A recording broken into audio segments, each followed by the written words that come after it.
নমস্কাৰ। এই মুহূৰ্তত আহি পৰিছে অসমবাসী ৰাজ্যখনে কেইবাটা গুৰুত্বপূৰ্ণ খবৰ। অসমৰ লাখ লাখ শিক্ষাৰ্থীসকলৰ বাবে ভাল খবৰ। মুখ্যমন্ত্ৰী ডক্টৰ হিমন্ত বিশ্ব শৰ্মাই ঘোষণা কৰিছে ছাত্ৰ-ছাত্ৰীসকলক দিব আৰ্থিক সাহায্য হিচাপে 50,000কৈ টকা। কিন্তু এই টকা কিহৰ বাবে দিব, কি আঁচনি হয়, সবিশেষ জানিব এইটো ভিডিঅ'ৰ মাধ্যমত আৰু ক'ত আবেদন কৰিব লাগিব। আৰু আপাৰ আই ডি কি হয়? বন্ধু-বান্ধৱীসকল, আপোনালোকে সকলোৱে ইতিমধ্যে গম পাইছে, যিসকল ছাত্ৰ-ছাত্ৰী আছে যে আপোনালোকক আপাৰ আই ডি বনাবলৈ হয়তো কৈ আছে। গতিকে আপাৰ আই ডি কি হয়, কেনেকৈ বনাব লাগিব, সবিশেষ জানিব এইটো ভিডিঅ'ৰ মাধ্যমত। গতিকে ভিডিঅ'টো সম্পূৰ্ণকৈ চাওক আৰু ভালদৰে ষ্টেপ বাই ষ্টেপ সকলোখিনি কথা বুজি লওক। বলক ভিডিঅ'টো আৰম্ভ কৰোঁ।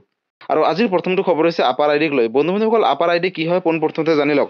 বন্ধু-বান্ধৱীসকল, আপাৰ আই ডি হৈছে এনেকুৱা এটা আই ডি, এই আই ডিৰ জৰিয়তে আপোনালোকে যিখিনি পঢ়া শুনা কৰিব বা যিখিনি ক্লাছৰ পৰা উত্তীৰ্ণ হ'ব, কিমান পাৰ্চেণ্টেজ, কোনটো ক্লাছত বা কোনটো শ্ৰেণীত পাইছিলে, সবিশেষ ডিটেইলছখিনি তাতে থাকিব। যদি আপোনালোকৰ কেতিয়াবা মাৰ্কশ্বিট বা আপোনালোকৰ যি পঢ়া শুনা কৰিছিলে গোটেইখিনি ডকুমেণ্ট যদি হেৰুৱাই যায়, তেনেহ'লে যদি আপোনালোকৰ লগত আপাৰ আই ডি কাৰ্ড থাকে, তেনেহ'লে আপোনালোকে কোনো ধৰণৰ চিন্তা কৰিব নালাগে। আপাৰ আই ডি কাৰ্ডত সকলোখিনি আপোনালোকৰ তথ্য বিৱৰণী থাকিব আৰু তাতে এড হৈ থাকিব। গতিকে আপাৰ আই ডি আপোনালোকে সকলোৱে বনাব লাগিব আৰু মেণ্ডেটৰী কৰিব অতি শীঘ্ৰে চৰকাৰে। অৰ্থাৎ আপাৰ আই ডি বনাবলৈ সকলোকে ক'ব ওৱান নেশ্যন ওৱান ষ্টুডেণ্ট আই ডি। গতিকে বন্ধু-বান্ধৱীসকল, ইয়াতে আপডেটটো চাই লওক। ৰাজ্যত শীঘ্ৰে প্ৰযোজ্য হ'ব ওৱান নেশ্যন ওৱান ষ্টুডেণ্ট আই ডি, অৰ্থাৎ আপাৰ আই ডি পঞ্জীয়ন। ৰাষ্ট্ৰীয় শিক্ষানীতিৰ আধাৰত ৰাজ্যত প্ৰযোজ্য হ'ব এক ৰাষ্ট্ৰ আৰু এক শিক্ষাৰ্থী পৰিচয় ফৰ্মুলা। এই ব্যৱস্থাৰ জৰিয়তে ছাত্ৰ বা ছাত্ৰীগৰাকীৰ থাকিব 12টা সংখ্যাযুক্ত এটা আপাৰ শিক্ষক ইউনিক নম্বৰ, আৰু যাৰ জৰিয়তে ভৱিষ্যত মাৰ্কশ্বিট অথবা চাৰ্টিফিকেট হেৰালেও ডিজি লকাৰৰ জৰিয়তে লাভ কৰিব সকলো প্ৰমাণ পত্ৰ। আৰু ইয়াৰ লগতে চৰকাৰী ক্ষেত্ৰত তথ্যসমূহ ট্ৰেক কৰাৰ সুবিধা থাকিব। অৱশ্যে এই ক্ষেত্ৰত ইউনিক নম্বৰ লাভ কৰিব হ'লে পঢ়ি অহা বিদ্যালয়খনৰ থাকিব লাগিব UDISC কোড, থাকিব লাগিব PEN আৰু আধাৰ আই ডি। UDISC কোডৰ লগতে আন সুবিধা নথকা বিদ্যালয়সমূহৰ ক্ষেত্ৰত ভৱিষ্যতে অসুবিধাত পৰিব ছাত্ৰ-ছাত্ৰীসকল। অৱশ্যে সেয়াই নহয়, আপাৰ নম্বৰ জেনেৰেট কৰাৰ বাবে লাগিব অভিভাৱকসকলৰ লিখিত অনুমতি। কোনোবা অভিভাৱকে সন্তানৰ ক্ষেত্ৰত অনুমতি নিদিলেও নিজ নিজ ভাগে ৰাখিব পাৰিব চাৰ্টিফিকেট আৰু মাৰ্কশ্বিটসমূহ, যাৰ বাবে বিদ্যালয় অনুষ্ঠিত কৰা হ'ব শিক্ষক-শিক্ষয়িত্ৰীৰ সৈতে সন্মিলন। আৰু আন ৰাজ্যৰ লগতে অসমতো শীঘ্ৰে এক ৰাষ্ট্ৰ এক শিক্ষাৰ্থী পৰিচয় ফৰ্মুলা প্ৰযোজ্য কৰাৰ কাৰণে বৃহস্পতিবাৰে গুৱাহাটী TC ছোৱালী হাইস্কুলত কামৰূপ মেট্ৰৰ বিদ্যালয়সমূহৰ লগতে অসমৰ শিক্ষক-শিক্ষয়িত্ৰীৰ প্ৰথমখন বৈঠকত অনুষ্ঠিত হয়। বিদ্যালয় পৰিদৰ্শন তত্ত্বাৱধানত হোৱা বৈঠকত অংশগ্ৰহণ কৰে 117খন বিদ্যালয়ে। শিক্ষক-শিক্ষয়িত্ৰীসকল অভিভাৱকৰ সৈতে আলোচনাত মিলিত হোৱাৰ বাবে কোৱা গৈছে এই বৈঠকত। এই ফৰ্মুলা প্ৰযোজ্য হোৱাৰ পিছত প্ৰমাণপত্ৰ হেৰালেও বৰ্ডলৈ দৌৰি থাকিব নালাগে এতিয়াৰ পৰা ছাত্ৰ-ছাত্ৰীসকলে। আৰু ডিজি লকাৰত উপলব্ধ হ'ব সকলোবোৰ ব্যৱস্থা। ৰাষ্ট্ৰীয় শিক্ষানীতিৰ আধাৰত লোৱা এই পদক্ষেপক কি ধৰণে ছাত্ৰ-ছাত্ৰী আৰু অভিভাৱকে আঁকোৱালি লয় তাৰ বাবে কৰিব লাগিব অপেক্ষা। কিন্তু চৰকাৰী চাকৰি প্ৰত্যাশীৰ বাবে ভৱিষ্যতে সহজলভ্য হ'ব এই ব্যৱস্থা। উল্লেখযোগ্য যে অসমৰ নিচিনাকৈ ভাৰতৰ আন আন ৰাজ্যত এই ব্যৱস্থাৰ বাবে ইতিমধ্যে যাৱতীয় ব্যৱস্থা আৰম্ভ কৰিছে শিক্ষা বিভাগে। আগন্তুক 2025 বৰ্ষৰ ভিতৰত এই ব্যৱস্থাসমূহ ৰূপায়ণ কৰিব শিক্ষা বিভাগে। গতিকে বন্ধু-বান্ধৱীসকল, আপোনালোকে ইতিমধ্যে সকলোৱে গম পালে যে আপাৰ আই ডি কি হয়। আপাৰ আই ডি হৈছে আপোনালোকৰ যিখিনি নথি পত্ৰ আছে গোটেইখিনি তাতে এড হৈ থাকিব। আৰু আপোনালোকৰ যদি কেতিয়াবা হেৰুৱাই যায় কিবা কাৰণত বা যদি অলপ ছিঙি যায়, তেনেহ'লে আপোনালোকে চিন্তা কৰিব নালাগে। গোটেইখিনি ডিটেইলছ আপোনালোকৰ আপাৰ আই ডিৰ মাজত এড হৈ থাকিব। হয়তো আহিবলগীয়া সময়ত আপাৰ আই ডিটো বাধ্যতামূলক কৰিব। এতিয়া বৰ্তমান বাধ্যতামূলক কৰা নাই এতিয়ালৈকে, হয়তো আহিবলগীয়া সময়ত কিন্তু চৰকাৰে ডাঙৰ সিদ্ধান্ত গ্ৰহণ কৰিব। গতিকে বন্ধু-বান্ধৱীসকল, আপোনালোকে ইতিমধ্যে সকলোৱে গম পালে যে আপাৰ আই ডি কি হয়। আৰু আপাৰ আই ডি আবেদন কৰিব হ'লে আপোনালোকৰ গাৰ্জিয়ানসমূহৰ পৰা কিন্তু লিখিত এক কাগজ ল'ব লাগিব। অৰ্থাৎ আপোনালোকে ঘৰৰ পৰা সন্মতি থাকিব লাগিব আপাৰ আই ডি বনাবলৈ। আৰু আপোনালোকৰ ভোটাৰ আই ডি কাৰ্ড লাগিব, লগতে আধাৰ কাৰ্ড লাগিব, পেন কাৰ্ড লাগিব বা আপোনালোকৰ ইপিক নম্বৰখিনি লাগিব। তাৰ জৰিয়তে কিন্তু আপোনালোকে নতুনকৈ আপাৰ আই ডি কাৰ্ড বনাব পাৰিব।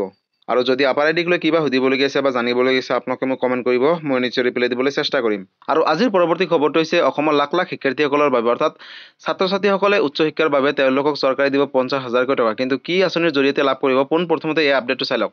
চাওক বন্ধু-বান্ধৱীসকল, অভিনন্দন আঁচনি, শিক্ষা ঋণ সাহায্য আঁচনি 2.0 শুভ উদ্ভাৱন। পৰ্টেল মুকলি কৰিছে 5 ছেপ্টেম্বৰৰ পৰা 20 অক্টোবৰ তাৰিখে। অৰ্থাৎ আপোনালোকৰ হাতত মাত্ৰ কেইটামান দিনহে আছে। আৰু এইকেইটা বিশেষ দিনকেইটাৰ ভিতৰতে আপোনালোকে অভিনন্দন আঁচনি 2.0 আবেদন কৰিব পাৰিব। শিক্ষা ঋণৰ ক্ষেত্ৰত 50,000 টকা ৰাজসাহায্য হিচাপে দিব চৰকাৰে। যিসকলে আবেদন কৰিব তেওঁলোকে ৰাজসাহায্য হিচাপে 50,000 টকা লাভ কৰিব। কিন্তু বন্ধুসকল, এই 50,000 টকা কোনে কোনে আবেদন কৰিব পাৰিব, কি কি যোগ্যতা লাগিব, পোনপ্ৰথমতে আপডেটটো চাই লওক এবাৰ।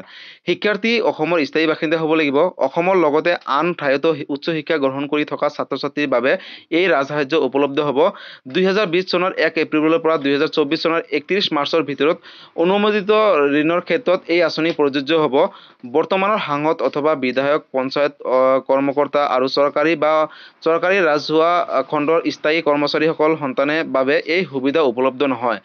2 লাখ টকাতকৈ কম পৰিমাণৰ ঋণ বা বেংকৰ দ্বাৰা NPA হিচাপে পৰিণত ঋণৰ একাউণ্টৰ ক্ষেত্ৰত এই ৰাজসাহায্য প্ৰযোজ্য হ'ব। প্ৰতিগৰাকী শিক্ষাৰ্থীয়ে এই সুবিধা মাত্ৰ এবাৰহে লাভ কৰিব পাৰিব। গতিকে বন্ধু-বান্ধৱীসকল, আপোনালোকে গম পালে যে কোনে কোনে অভিনন্দন আঁচনি 2.0 আবেদন কৰিব পাৰিব আৰু এই আঁচনিৰ জৰিয়তে আপোনালোকে 50,000 টকা আৰ্থিক সাহায্য লাভ কৰিব। আৰু ইফালৰ ছাইডৰ আপডেটটো এবাৰ চাই লওক। আৰু বন্ধু-বান্ধৱীসকল, অভিনন্দন আঁচনি 2.0 কেনেকৈ আবেদন কৰিব, ক'ত কৰিব আৰু কি নথিপত্ৰ লাগিব, পোনপ্ৰথমতে এটা আপোনালোকক আপডেটটো চাই লওক। dids.assam.government.in আপোনালোকে চাৰ্চ কৰিব গুগলত গৈ আৰু আপোনালোকৰ মোবাইল নম্বৰৰ সৈতে OTPৰ সৈতে লগইন কৰিব। আৰু অভিনন্দন আঁচনি আপোনালোকে চাব, তাতে লিখা আছে আৰু প্ৰয়োজনীয় তথ্য প্ৰদান কৰি নিজৰ যোগ্যতা পৰীক্ষা কৰক। যদি যোগ্য হয় তেন্তে আপুনি আবেদনৰ পত্ৰ পূৰণ কৰক।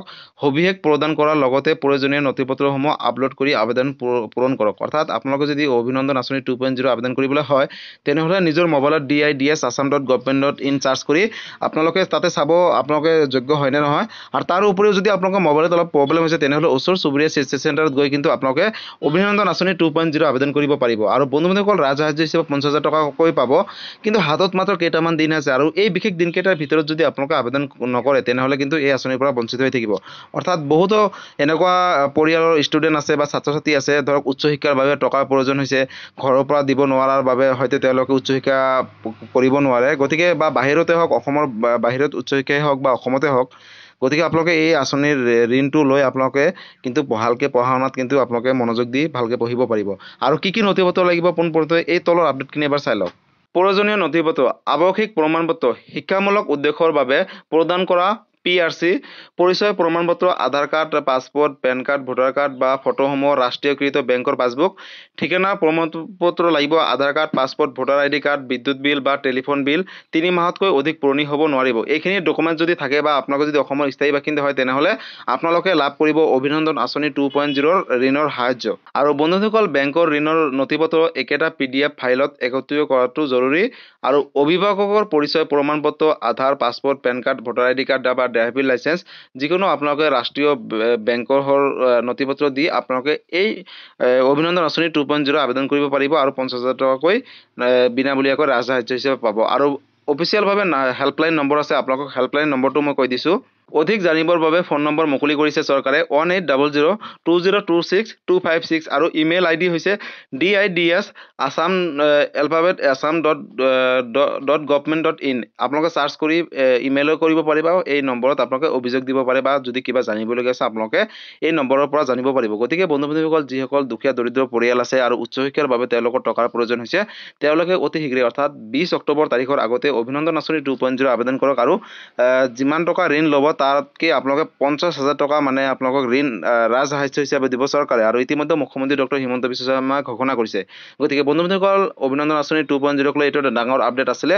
যদি অভিনন্দন আঁচনি 2.0 লৈ কিবা জানিবলগীয়া আছে বা সুধিবলগীয়া আছে আপোনালোকে মোক কমেণ্ট কৰিব, মই নিশ্চয় ৰিপ্লাই দিবলৈ চেষ্টা কৰিম। গতিকে বন্ধু-বান্ধৱীসকল, আজি আছিলে এইটো এটা ইনফৰ্মেটিভ ভিডিঅ' আৰু গুৰুত্বপূৰ্ণ খবৰ।